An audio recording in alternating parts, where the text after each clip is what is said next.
Hey guys, you're in a nutshell with me, Ina. Nako, sana maging useful itong episode na to para sa mga nangangarap makabili ng bahay sa Canada. Alam naman natin, that's one of the biggest goals for many who move here. But we all have heard about the so-called housing crisis. So, ang topic natin today, talaga bang makaka-afford pa ba ng bahay ang mga, let's say, ordinary workers, those with modest incomes? Okay, we are going to talk to Bernadette Laksamana. She is the president, founder of Carista Mortgage. Diyan po yan sa Vancouver. Hello, Bernadette.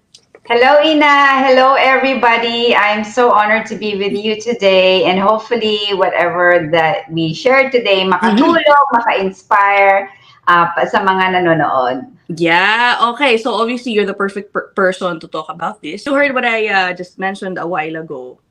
Owning a house, that's one of the biggest goals of people, ang mga kababayan po natin na moving to Canada.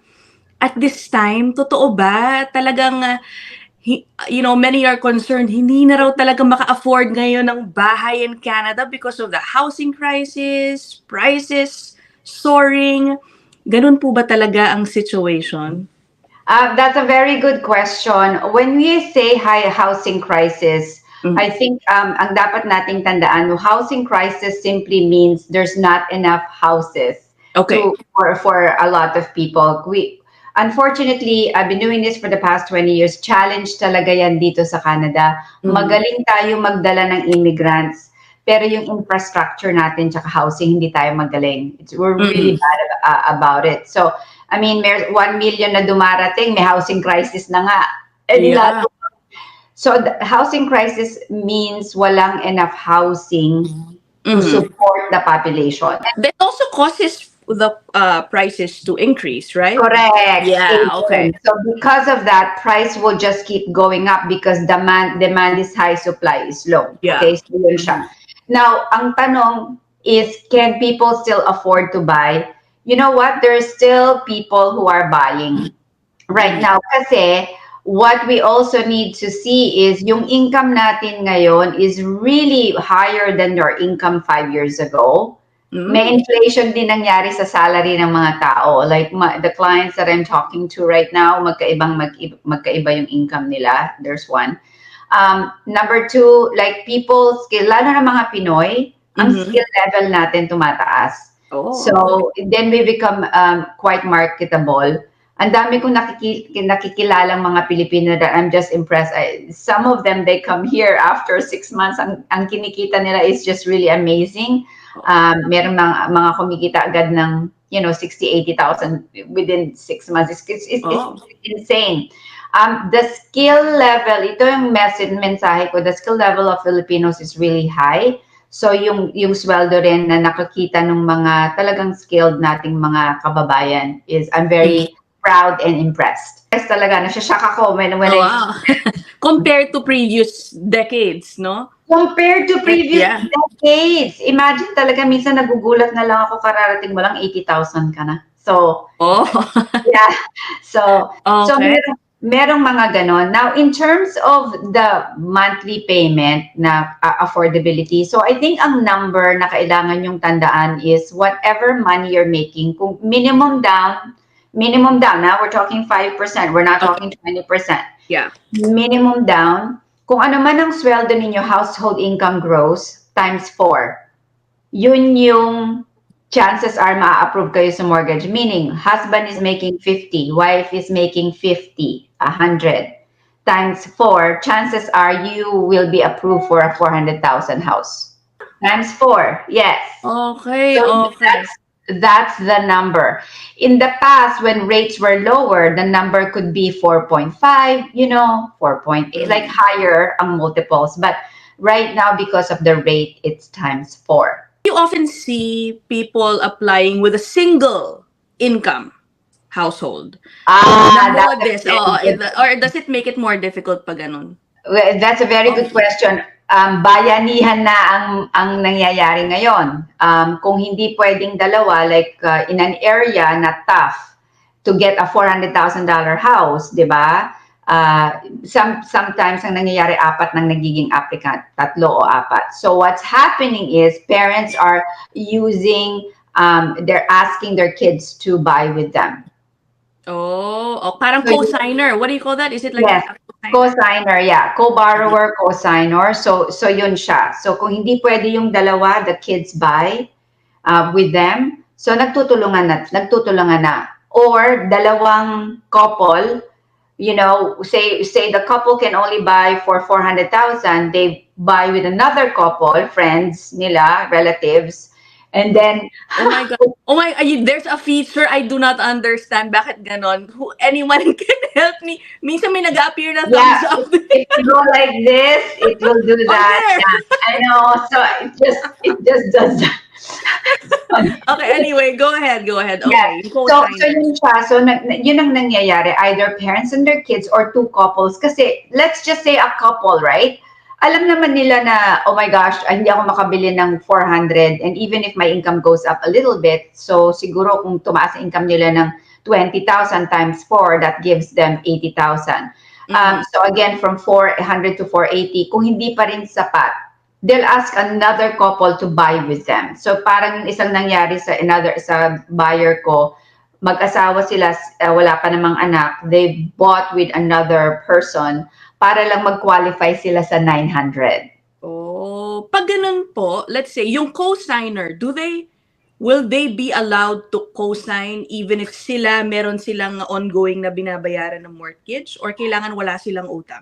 Well, what we did in this particular scenario, both of them had their own house, and then they joined forces to buy a 900 house. We rented the other house.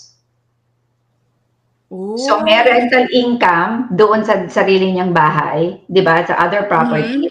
And then because of that, tumabla. What do I say? Yun yung term na sinasabi ko sa mga clients, may panabla ko. Meron kang rental, may mortgage doon. Meron namang rental income, tumatabla. So parang ngayon, it's no longer a concern sa bangko kasi may tumabla. So yung income nag-qualify dito sa 905 kahit merong pang dalawang property na. Oh.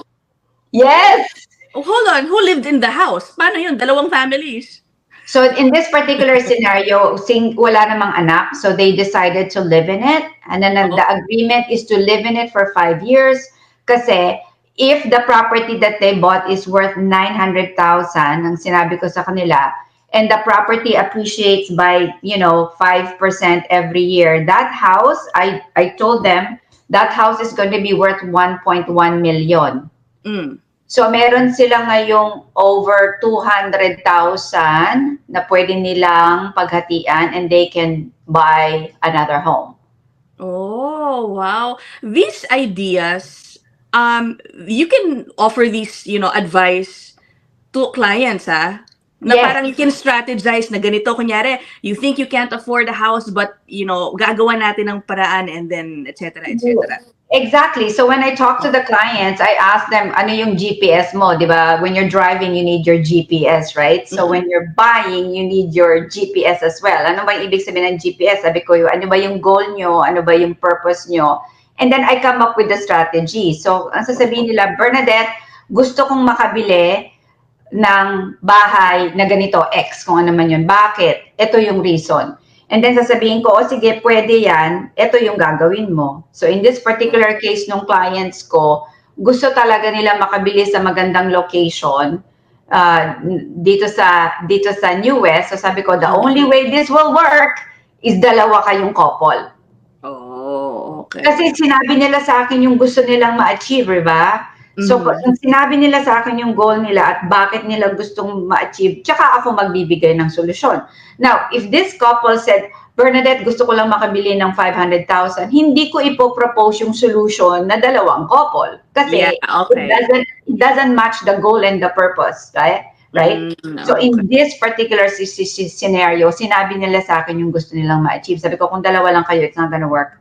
So, you need this another one, and then it works. So, yung sinasabi mong hindi na ma-afford ng mga tao, hindi ma-afford kung ang ambisyon nila high, ganito. So, then it means kailangan magdagdag ng ibang tao to make it work. Okay, okay. O, sige. How about, you mentioned earlier, let's stick with a 25 per hour income, both partners. Okay, Yes. so I think that will get, based on your estimate, about 400,000. Yes. Okay, many will ask, may ma-afford pa ba ngayon sa 400,000? What, are there plenty of houses now?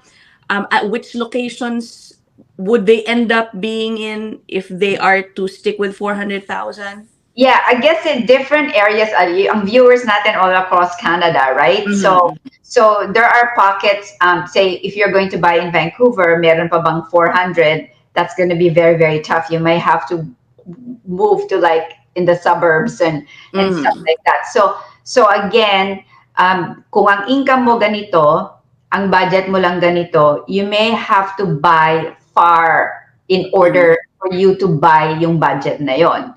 Yeah.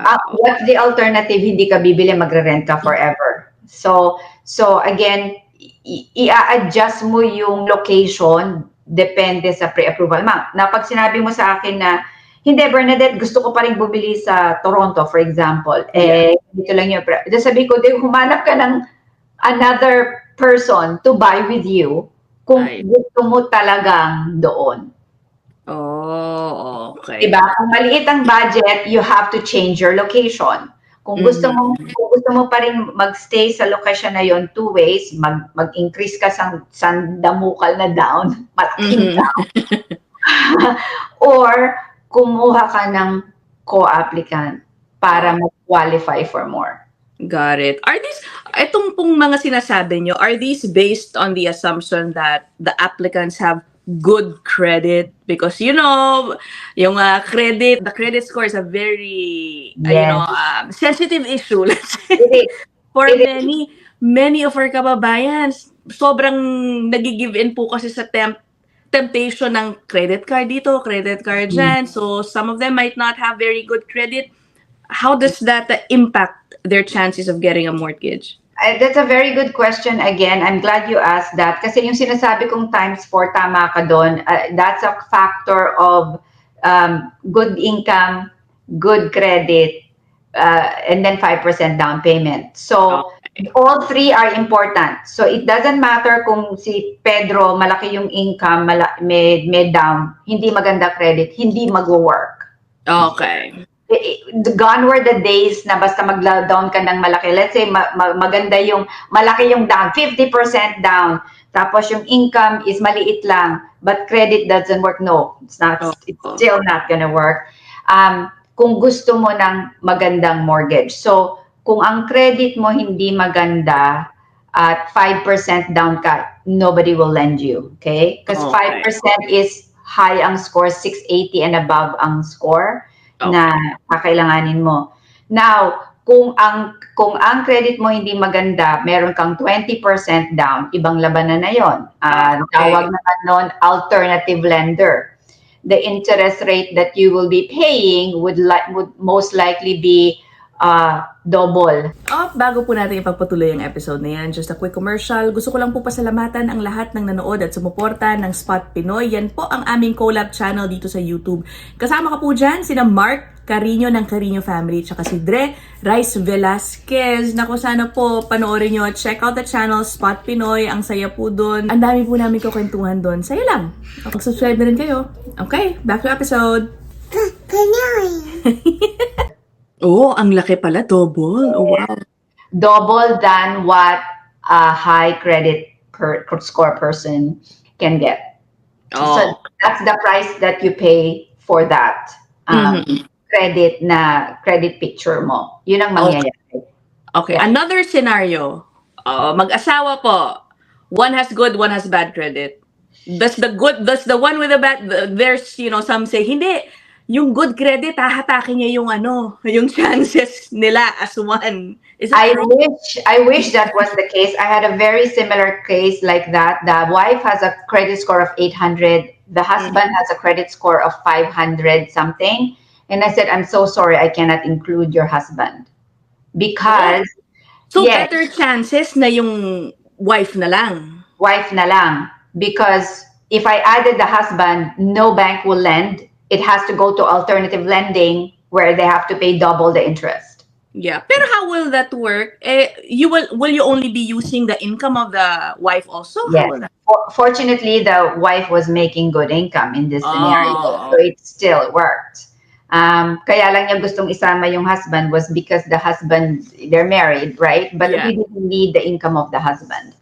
In the case that Oh, you need the income of the husband, that's a different game altogether. Kasi nga, without the other income, hindi makag-qualify. So yeah. ibang challenge na naman. I Well, know. how would you go around that one? The with one part na kailangan po income nila talaga combined to get a decent mortgage, pero yung isa po bad income. Is there a way around it? Bad credit, yeah. So I've helped a lot of clients like that. Ang dapat niyong tandaan when it comes to the credit score, it's a snapshot in time.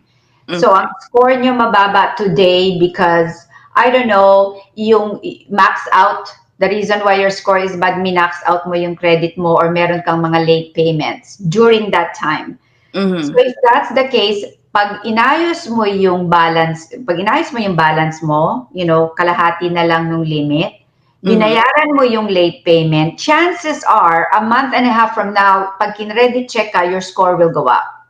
Oh, so it's pretty quick. Wait, you don't need to wait long. You don't need to wait long kung ang reason why your credit is bad is because minax out mo at meron kang late payment. Now, Okay. kung Depende ang pa sa reason, bale. and there's a reason.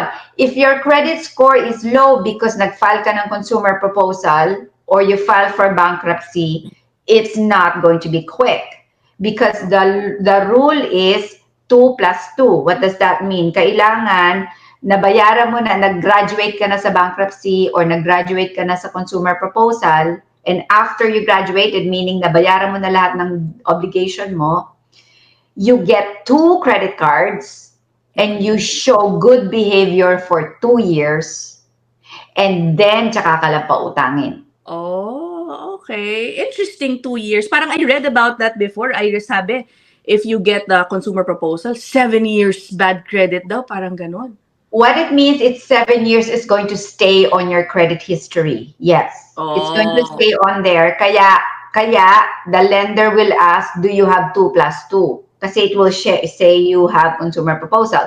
After 7 years, wala na. So they're not gonna ask for 2 plus 2.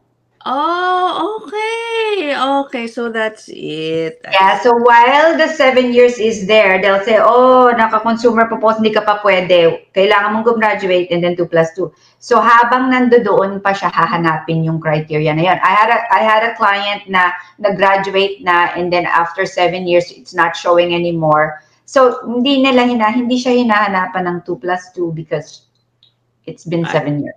Yeah. Okay, okay. How about ito, other things that affect credit that many people don't know about? But I learned this from I spoke with a mortgage agent a while back. Some people would say, hindi, ma-approve ako, ang dami kong credit cards kaya na-approve. Na apparently, for example, that's an example having multiple credit cards, kahit wala kang utang, it's not always a good thing when you're applying for a mortgage. Is that right? Okay, so these are the things that impact your credit score. Number one is payment. You know, so kung ang due date is March 20, make sure you pay that before the due date, because pag nalilate ka, it will show up. Okay, so that's number one. Second is your usage. Dapat you only use 65% of the limit. Okay? Okay. Kasi if you're maxing out, ibig sabihin hindi mo na ma-afford to yung cash flow sa buhay mo, you're using your credit card to kind of fuel your life. So kaya naka-max out ka, and the more na naka-max out ka, just so you know, everybody who's watching, every month na naka-max out ka, your score keeps dropping. So for example, kung nag-max out ka ng mga credit card mo ng January, by March or April, siguro yung credit score mo, if you were 680, baka magpa 500 ka na niyan. Oh, okay. The burden, it knows that you're in trouble because every month, hindi ka na nagpe-pay off, palagi ka na lang naka-max out. Mhm. Okay, I so see. yun siya. So usage ng limit is another. And then the other thing is variety of credit. So, Okay. kung meron akong, like sinabi mo, meron kang 10 credit card, tapos dalawa lang yung ginagamit mo, ibig sabihin disciplined ka. So the score will be higher. I had Oh. a I had a client, isa lang ang credit card. Ang credit score niya was 700 something. Yung wife niya, apat yata yung credit card, but she wasn't using it. She was only using one, and her credit score was 800 something. And I said, Oh. it's because she was offered a variety of credit and she's not using it. So it means she's a disciplined credit user. Oh, so that's a good thing. That will reflect good when you're being assessed. Yes, as Okay. long as we're not using it. But if you Uh, have 10 and you're maxed out on the 10, then it's really going to drop your score. So, oh. yung variety ng credit. And then finally, length of time. So, if you have 3 credit cards and one is new and the other 2 is 10 years old, and you're going to close the 10 years old and keep the new, your score will drop. Mhm. Because it's only assessing your credit discipline. So we have to remember that credit score demonstrate our credit discipline, right? So kung bago lang ang kinip mo, walang long credit for them to measure your credit discipline over time. So Oh, the okay. longer, the more, the longer, the more variety and usage mo maliit, that will certainly improve your credit score. Okay. Oh, interesting. I see. Okay, ma'am, can you tell us? I'm sure you've dealt with many Filipino clients. Yes. What is the most common reason for them to get denied? Oh, okay. You know, the most common reason for them to get denied or can't buy it Oh. is the down payment. Oh, the 5%? Hindi na dapat Yes. mabili? So, Oh. because a lot of our Filipino people love to do 2 things: take care of family. Mhm. So they kind of take care of the family to the point that they send so much money back home. So, Mhm. konti na lang yung naiiwan dito, you know? Oh, I see, I see. I see. Yeah. And then the second thing is sometimes, like what you said, because credit is so easy here, so medyo napupunta yung funds nila doon sa credit. And so that diminishes the savings that they have, and then yung pwede nilang mabili. So it's either nilagay nila sa credit card or car. Yeah, yun pala car, no? Car. Ongoing car payment affects Ongoing car big payment is a can big factor really rather. can take a huge chunk from your, because basically if you have a car payment of 1,000 a month, that's 1,000 a month that you cannot buy on the mortgage payment. So Mm. nababawasan yung iyong buying power kung merong car loan. So ang ina-advise ko sa clients, everybody here are watching, you would need a car because Yeah. Canada is a big land. So Yeah. travel, get a second-hand car with a very small payment, or if you can pay it for cash, even better. And then once you buy a house, you can buy whatever car you want. I Tesla. see. Because a car loan, walang qualification eh. Oo nga, daling kumuha actually here in Canada, no? Kahit 3 kotse, pag pumunta ako sa Mercedes today, makakabili ko ng isang Chideng, bukas pupunta ako sa BMW, makakabili ako ng X6, tapos the following day punta ako sa Tesla, makakabili ako ng Model S. I can do it. No Yeah. problem. However, sa mortgage, pag meron kang car, it's going to impact your buying power. Mababawasan yung pwede mong mabili. Kaya maapektuhan yung sinabi mo, hindi na ma-afford ng mga tao. Hindi mo nga ma-afford kung meron kang 1,500 na car na binabayaran. Yeah. Okay. Okay. Another question. When should somebody seek a pre-approval? Yes. Yan. Very good question. The best time to seek a pre-approval is if you have any intention of buying a house. Anytime? What if next year pa ako, 2 years from now pa ako, baka makabili? Okay, that's a good question. Meron akong kliyente na ganyan. Lumapit sa akin, Bernadette, ready na akong bumili ngayon. Pre-approve na tayo. Yung pala, yung kanyang credit, meron sa credit na hindi maganda, na hindi niya alam. So we had to fix that. And then the other thing, meron siyang ginagawa sa income na niya hindi dapat, meaning meron siyang guaranteed hours. Pero minsan, 40 hours, minsan ang trabaho lang niya, 30 hours here and there, kunin 30, kunin na. So, sabi niya, Bernadette, kung lumapit ako sa iyo a year ago, di sana inayos ko na to, ready na akong bumili ngayon. Oh, So okay. the purpose of the pre-approval is not to push you to buy today. The purpose of the pre-approval is for me to find out, ano ba yung goal mo, ano yung purpose mo, and then I'm gonna tell you, okay, yan ang goal mo, kung yan ang gusto mong ma-achieve. How do you know if you have the right income? Let's say, ikaw, Ina, gusto mo, ang goal ko, Bernadette, makabili, in 2 years now, makabili ako ng townhouse na worth 800,000. Okay? How do you know if you have the right income for 800? How do you know if you have the right credit? How do you know if you have the right money? So, 2 years ka pa lalapit sa akin. Kulang pala yung nasave mo, kulang pala yung income mo, kulang pala yung ganito. Nasayang yung 2 years. Oh. Parang kumbaga, if you get a pre-approval early, it will help you plan when it's actually nearing that time na bibili ka na talaga. That's the right word. Pre-approval is a planning tool. It's not a buy now tool. Yun ang misconception. So, pag bibili na bukas, sabi ko, no, yun naman ako bibili. Ikaw ang bahalang magsabi kung bibili ka bukas or no. Ang gusto ko lang malaman, ano ba yung goal mo at bakit mo gustong ma-achieve. And then sasabihin ko yung strategy para mangyari yun. Oh, okay. Baka kasi ma'am, nahihiya. No, baka sabihin nila na kukuha ko ng pre-approval, hindi pa pala ako bibili. Correct. That's right.